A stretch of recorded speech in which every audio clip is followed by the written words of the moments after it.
Okay, next thing we're going to talk about is how to, I just have a section of copper tubing here, but a lot of the air lines that come, out of the floor in your shop, or maybe you've got one that comes out of the ceiling and down a wall, if you've got a bend or it's starting to break and you get an air leak from one of these tubes.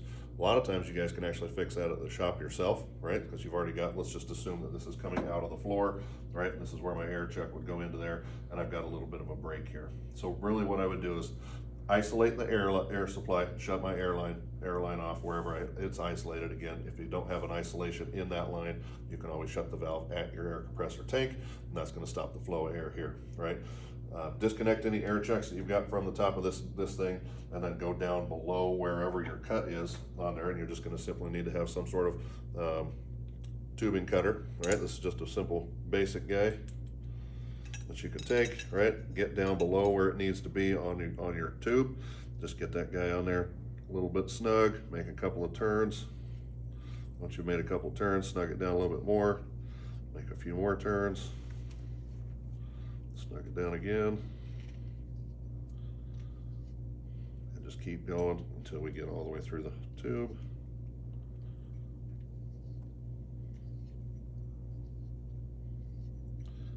Do it without dropping it.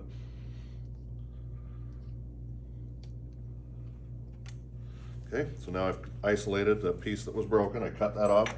Okay, next thing I'd want to do is I've got to prepare this to get my SharkBite put on. So when you go to the parts store or to the Lowe's or Home Depot, you can buy what's called a SharkBite.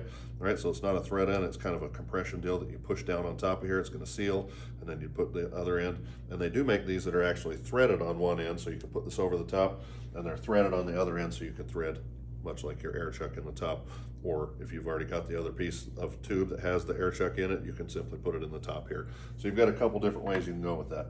Before you install the SharkBite though, because we've made some fresh cuts, we've got an older copper tube, we want to make sure that's all cleaned up. So you can buy a simple tool much like this that you can take, you can put that in there, get your tube nice and clean. You want to make sure there's no burrs, make sure it's nice and clean and shiny. Before we put that SharkBite on, you can see how nice and clean that gets any of those burrs and everything off of there. And these SharkBites are super cool, super easy to use. You can just take that and you can actually pop that right in there, and you can see now it's hooked in.